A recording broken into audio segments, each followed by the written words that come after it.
Hey everyone, how you doing today? It's me, David. We're in the Beatles corner. We are collecting the Beatles 101. Today I today I wanted to talk a little bit about a bootleg album that I have, but it is a bootleg album that was based off a real proposed project that led up to another bigger project. So today we're going to talk about the Sessions compilation album from the Beatles, which never it was compiled, but never went to press. I'm not going to give you a full history of this project. I'm leaving that to maybe some other channels, but I do want to give you a brief overview of the project. I got my notes here. So anyway, back in the early 80s, and Abbey Road Studios engineer John Barrett, who's undergoing cancer treatment at the time, was given the task of listening to the studio's collection of the master tapes and the multi-tracks of the Beatles' work. Specifically doing stuff, going through stuff that wasn't really unreleased tracks, early versions of known tracks, and compiling it for, kind of like an answer or a stopgap from all the bootlegs that were swimming around out there. In fact, I'll have to do a video on some of the bootleg CDs I got back in the 80s, which is a whole nother story. But so the Sessions album was to be released. The surviving members of the Beatles caught wind of it. It was supposed to be released in 84, the same month as Paul McCartney's Give My Regards to Broad Street was released. And so the project was postponed. Surviving members of the band caught wind of it, put the kibosh on it, and there you go. So, they didn't go through the proper clearance apparently. So here we've got the Sessions album. I'm going to tell you what the lineup of songs on the original Sessions album was supposed to be, and this version that I have is the song or same songs, but the song order is different. But we've got "Come and Get It," which is the demo version that Paul did for Badfinger.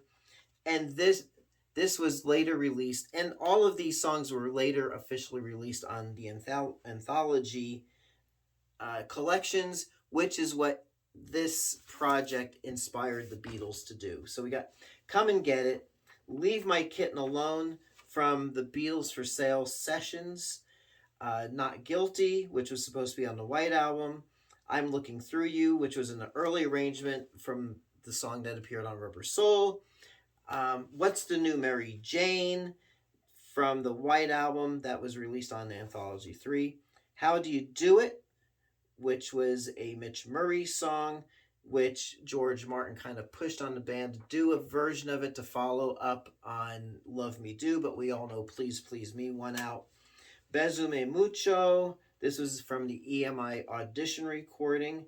Great song that it should have been an official release. "One After 909" from 1963. This was released on Anthology 1.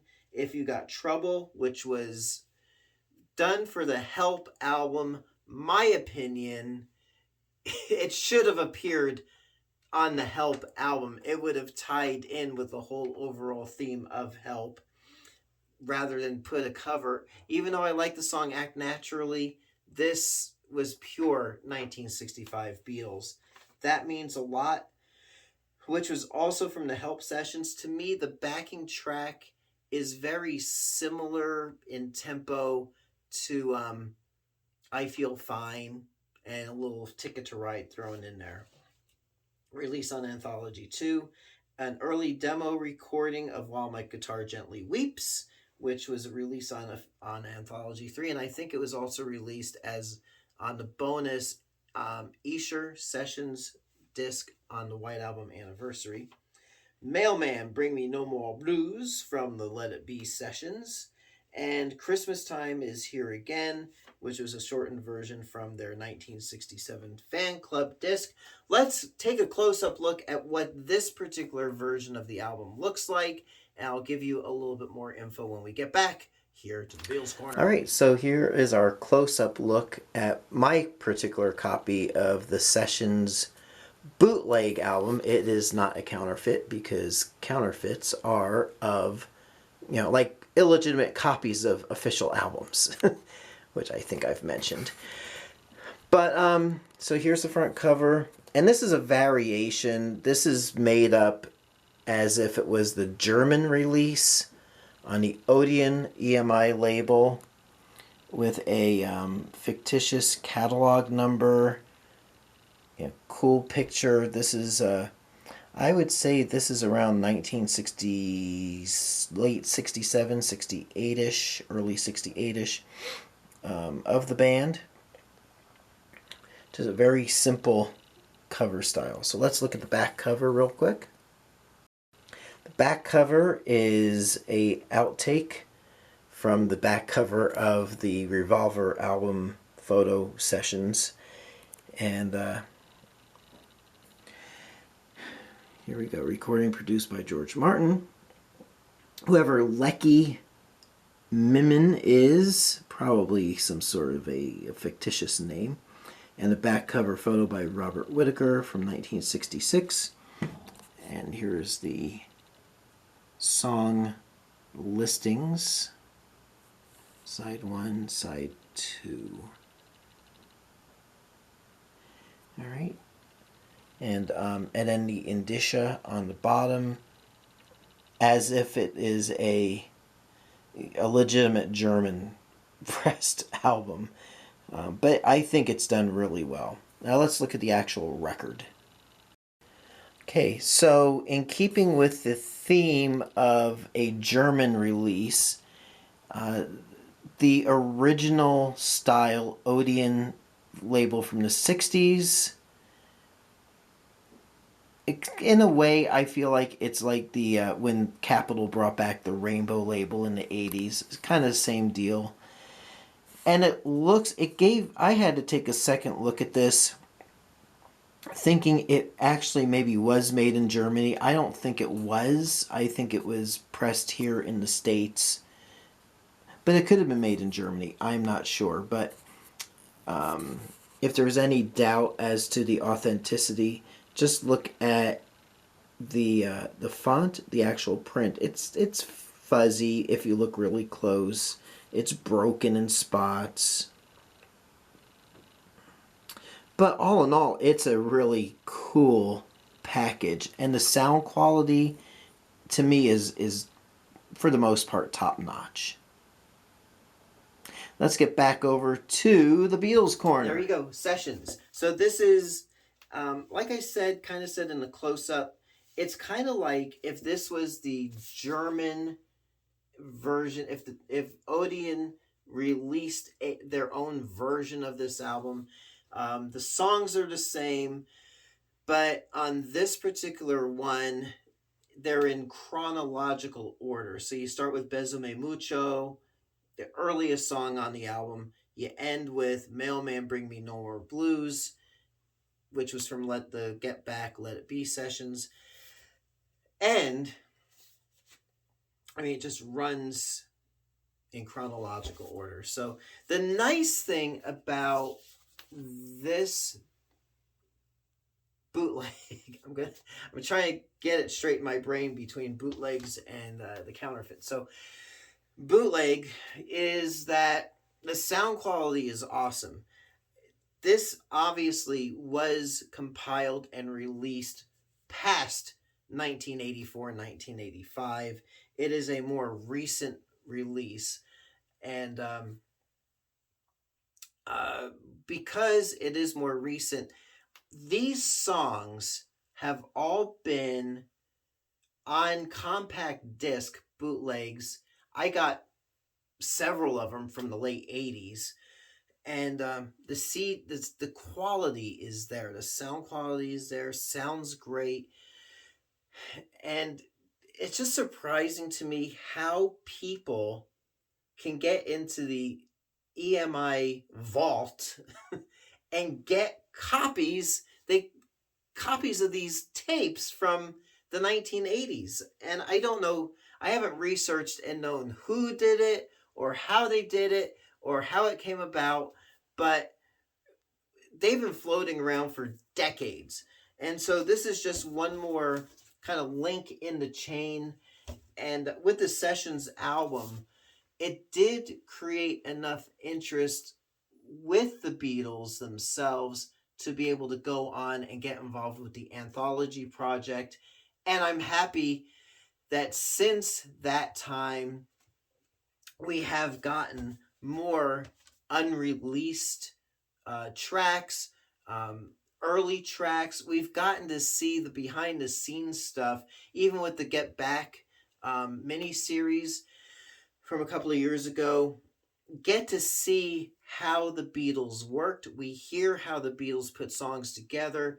They're not afraid now to kind of let their guard down a bit. Back then in the 80s, it was still let's put our best foot forward and my brave face, show that brave face. And but now they let their hair down with just the acknowledging the unreleased stuff and knowing that there's a fan base, that there's interest in us hearing all this stuff that wasn't released. And again, my opinion, leave my kitten alone.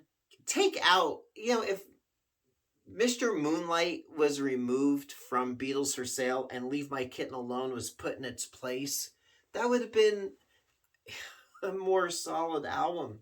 That means a lot. Same thing, if that was on, if they did a version of that, let's say for Beatles for Sale or Help, it is, thinking of the songs on Help, maybe if it was a single or on an EP, it should have been a release song. If You Got Troubles, the band reportedly wasn't enthusiastic about the song. Even Ringo hitting that middle 8 part with the guitar solo break, he'd be like, "Oh, rock on, George, rock on for Ringo one time," or something like that. But he's like, "Oh, rock on, anybody." So they weren't really into the song, but it's a shame. With a little more work, I mean, this final product to me sounds awesome. And then interesting listening to I'm Looking Through You and Not Guilty. Not Guilty should have been on the White Album, in my opinion. And While My Guitar Gently Weeps, just a beautiful rendition of the song. Fortunately for all of us, all of these songs have been not only released on Anthology 1, 2, and 3. If you have those packages, you can hear these songs. You can also do a CD rip if you have Anthology, and you can compile together your own playlist, CD, whatever you want to do, and hear what this Sessions album should have been or would have sounded like. So there you go. It is nice to have it on vinyl. It's nice to put it on the turntable. The sound quality on this one is outstanding, in my opinion. The only issue is that a lot of these songs had already appeared on earlier bootlegs. So this is just another, it's nice to have it, but it's not like you can't hear those songs. If you want it for your collection, be my guest. It's up to you. I like having it. So there you go. Sessions. Next few videos, I am going to start going through Anthology as a project.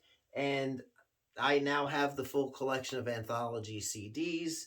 So look forward to that. I look forward to listening to those and letting you know what I think. So anyway, until next time, it's me, David, coming to you from the Beatles Corner. We are collecting the Beatles 101. I will catch you on the flip side, and thanks so much for watching, and happy collecting.